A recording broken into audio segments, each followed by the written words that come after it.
কাল দোষী সাব্যস্ত করা হয়েছে সঞ্জয় রায়কে, এটা নিয়ে কি বলবেন?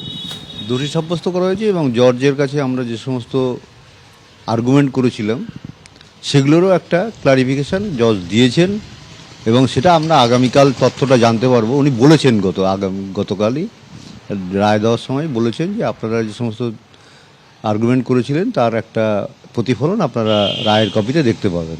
কি আর্গুমেন্টে বলা হয়েছে? যে ফুল লুজ ফল সিবিআই পুলিশ ছেড়ে দিয়েছে, তদন্ত ঠিকমতো যেটা হয়নি, যেগুলো ছাড়া আছে সেগুলোকে উনি হাইলাইট করেছেন। আমরা যে 22টা প্রশ্ন রেখেছিলাম লোয়ার কোর্টের কাছে যে তদন্ত এইসব জায়গাগুলো দেখা হয়নি, উনি সেটার উপর আলোকপাত করেছেন। সিবিআই পক্ষ থেকে বলা হয়েছে যে এই যে রায়টা হয়েছে সঞ্জয় রায়, তাতে মানে যে তদন্ত আরও চলবে এবং তদন্ত আরও এগোতে থাকবে, এটা নিয়ে কি বলবেন? হ্যাঁ, তদন্ত তো এগোতেই হবে, কারণ আমরা হাইকোর্টের কাছে আমরা কোনো দিনই সিবিআই চাইনি। আমরা ম্যাজিস্ট্রেট পর্যায়ে তদন্ত চেয়েছিলাম এবং হাইকোর্টের সুপারভিশনে। সুপ্রিম কোর্ট এটাকে রবিবার দিন শো মোটো নিয়েছে। আজ থেকে কোনো এই যে এতদিন স্বাধীন ভারতবর্ষে আইনে কোনো দিন রবিবার দিন শো মোটো নিয়েছে বা শো মোটো কেস কটা নিয়েছে সুপ্রিম কোর্ট, সেই হিসাব করলে আপনারা রবিবার দিন শো মোটো নিয়েছে এরকম কোনো উদাহরণ আপনারা খুঁজে পাবেন না। কিন্তু রবিবার দিনই সুপ্রিম কোর্ট শো মোটো নিয়েছে, এটা আমাদের একটা বিরাট অবজেকশন আছে। এবং যে স্ট্যাটাস রিপোর্ট আরগুলো দিয়েছে সুপ্রিম কোর্টের কাছে, আমরা ভবিষ্যতে এর পরবর্তী শুনানিতে আমরা সেগুলোও চাইবো সুপ্রিম কোর্টের কাছে, সেই স্ট্যাটাস রিপোর্টগুলো আমরা দেখবো। সিবিআই বলছে আরও তদন্ত করাবে, কিন্তু এতটা সময় পেরিয়ে যাওয়ার পর তাহলে যারা আসল অপরাধী তারা কি পার পেয়ে যাবে বলে মনে করছে? না না না, সবাই সামনে আসবে এবং আদালতের মানে তাদের কি বলে আদালতে তাদের অভিযুক্ত করা হবে এবং তারা কঠোর থেকে কঠোর শাস্তি পাবে, এটাই আমরা আশা করছি। বলা হয়েছে সর্বোচ্চ শাস্তি মৃত্যুদণ্ড থেকে যাবজ্জীবন, কোনটা আপনারা দাবি করবেন? মৃত্যুদণ্ডই দাবি করে। সঞ্জয় যে অপরাধী এটা প্রমাণিত হয়েছে, ওর মৃত্যুদণ্ড হওয়াই উচিত। গতকাল এজলাসে আপনারা দেখলেন যে সঞ্জয় যে বিষয়টি সামনে আনলো, সেটা কি বলবেন? কিছুই সামনে আনেনি।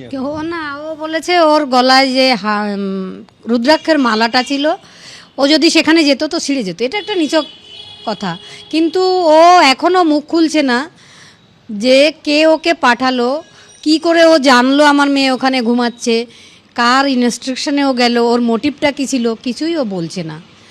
একটা জিনিস দাবি করা হচ্ছে যে সঞ্জয় কিছুই নয়, তাকে সামনে আনা হয়েছে, এই বিষয়টা কি বলবো? সঞ্জয় অপরাধী, সঞ্জয় 100% অপরাধী। ও কারণ কালকে বলেছে জজের সামনে যে আমি গরিব বলে কি আমাকে ফাঁসানো হচ্ছে, আজ যারা অন্যায় করলো তারা কি ছাড়া পেয়ে যাবে? আজ যারা অন্যায় করলো তুই যদি জানিস তো তুই বল কারা অন্যায় করলো। সে তো কিছু বলছে না। সিবিআই এখনও ঠিকঠাক কোথায় আমার মেয়েকে খুন করা হয়েছে সেটাই ঠিকঠাক বার করতে পারেনি এখনও।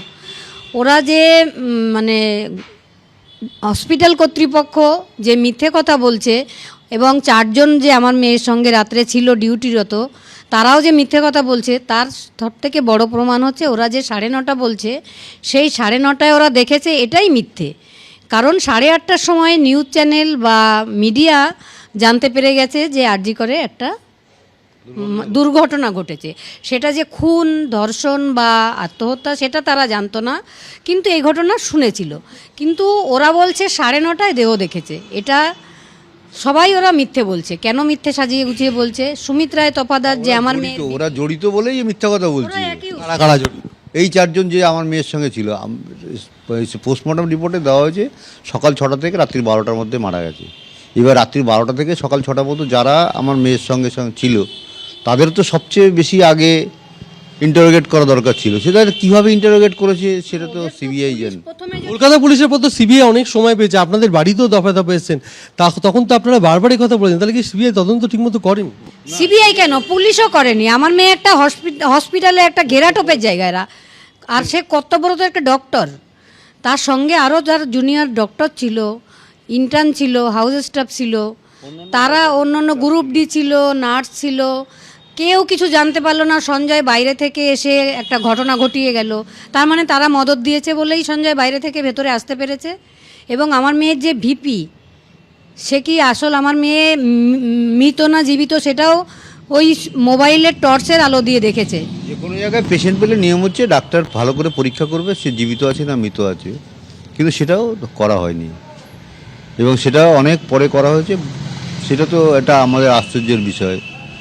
টোটাল ব্যাপারটাই একটা ধোঁয়াশা রেখে দিয়েছে প্রথম থেকে। পোস্টমর্টম রিপোর্টটা যদি দেখেন, পোস্টমর্টম রিপোর্টটা যে সমস্ত রিপোর্টগুলো লেখা হয়েছে সেগুলো যে অপূর্ব বিশ্বাস যিনি সব লিখেছেন, তিনি এমনভাবে লিখেছেন না এদিকে না ওদিকে।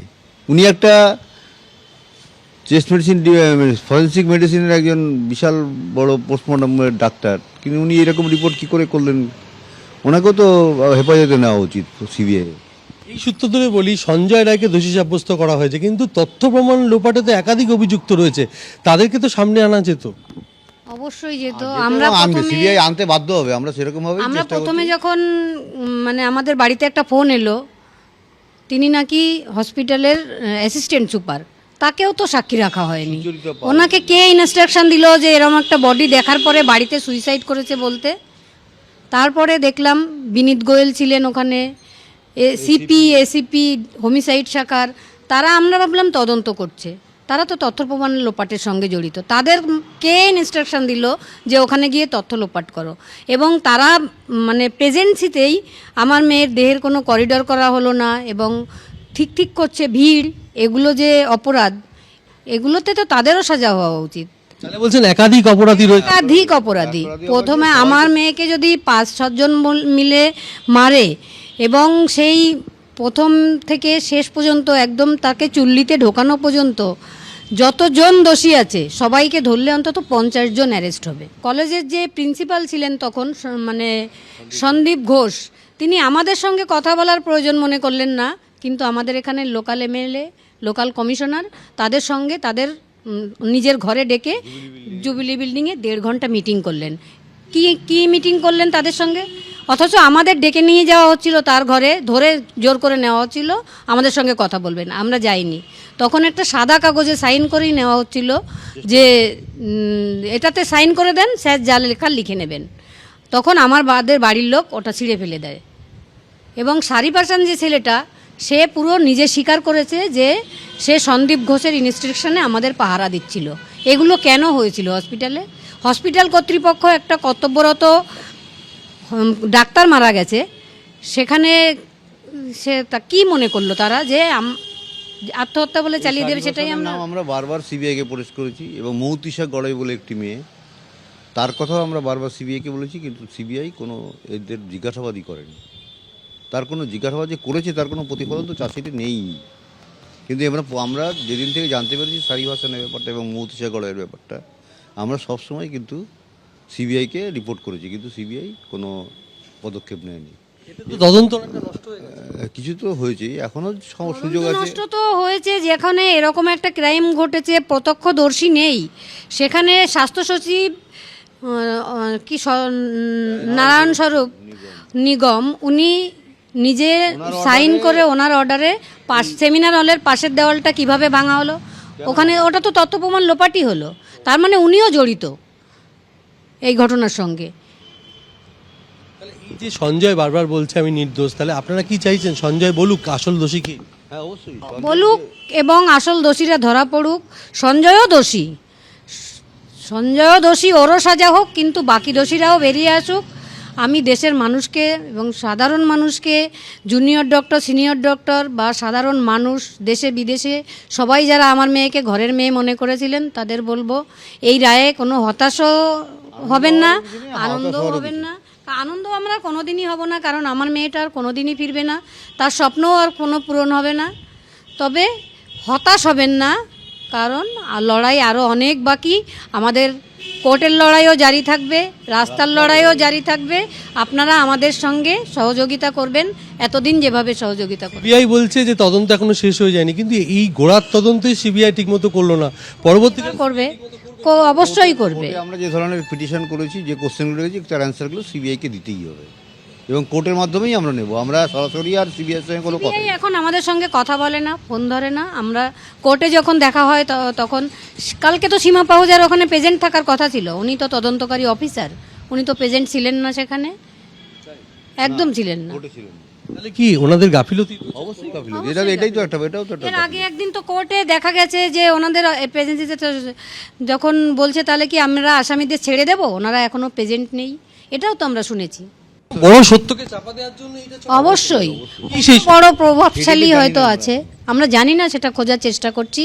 তবে মানে এই যে দুর্নীতি, আমার মেয়ের 9 আগস্ট মারা যাওয়ার পরে যে দুর্নীতি স্বাস্থ্য ব্যবস্থা, যে গুণের বাসা গুগুর বাসা বেরিয়ে আসছে, এই যে স্যালাইন তদন্ত 12 জন ডাক্তার সাসপেন্ড হয়ে গেলেন, অথচ তাদের ময়না তদন্তে উঠে এলো স্যালাইনের জন্যই মৃত্যু হয়েছে, অথচ দায়ী হলো জুনিয়র সিনিয়র ডাক্তাররা। এইগুলো যাতে ভাঙে, আমরা ভবিষ্যতে, আমরা তো মেয়েকে হারিয়েইছি, কিন্তু সাধারণ মানুষ যারা এই বিষ ওষুধ, জাল স্যালাইন এজন্য ভুক্তভোগী হয়ে মারা যাচ্ছেন, আমাদের আন্দোলন এদের বিরুদ্ধেও জারি থাকবে। আগামীকাল সাজা ঘোষণা হবে এবং সেক্ষেত্রে বিচারক সঞ্জয় রায়ের কথা শুনবে, সঞ্জয় রায় চেষ্টা করবে নিজেকে বাঁচানোর। আপনারা কি চাইছেন কাল? সব খুনিই তো চায়নি, কেউ কি খুন করে বলে যে আমি খুনি?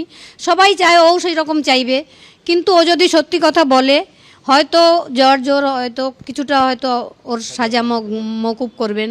আপনারা কি চান? আমরা কঠোর শাস্তি চাই, হোক যেটা জাজ বলবেন, আমরা কঠোর, মানে যারা বেরোবে তথ্য প্রমাণ লোপাট থেকে শুরু করে আমার মেয়ের স্বপ্ন যারা পূরণ হতে দেয়নি, তাদের সবার ফাঁসি চাই, সবার। অনেকেই রয়েছে, অনেকেই রয়েছে। কেন্দ্রীয় স্বরাষ্ট্রমন্ত্রী শরণাপন্ন হতেছেন, তার সঙ্গে দেখা হয়নি। আগামী দিনে রাষ্ট্রপতি বা প্রধানমন্ত্রী কারোর সঙ্গে দেখা করতে চান? আমি আমার মেয়ের মৃত্যু দেখা করেন তাহলেই দেখা করবো, আমরা নিজেরা কারোর কাছে যাব না। সবার কাছে চিঠি লিখেছিলাম, তারপরে মেল করা হয়েছে, তারপরেও আবার মেল করা হয়েছে সমস্ত দপ্তরে, কিন্তু আমি কোনো উত্তর পাইনি। সেই জন্য আমি নিজে থেকে আর কারোর সঙ্গে দেখা করতে চাই না। কেউ যদি নিজে থেকে আমাদের সাথে দেখা করতে চান, অবশ্যই দেখা করব, কিন্তু আমরা নিজেরা চাইবো না। তাহলে কোন পথে এগোতে চান? আদালতের পথে, এবং সমস্ত জনসাধারণকে পাশে নিয়ে রাস্তার আন্দোলনও জারি থাকবে। মানে জুনিয়র ডাক্তারদের নিয়ে? জুনিয়র ডাক্তার না, সমস্ত জনসাধারণ, সমস্ত রাজনৈতিক পতাকাহীন রাজনীতি দল, তারাও আসুক আমাদের সঙ্গে, কংগ্রেস, সিপিএম, তৃণমূল, যেই আসতে চায়, সবাই, সমস্ত জনসাধারণ, কোনো রাজনৈতিক রং ছাড়াই সবাই আসুক আমার সামনে।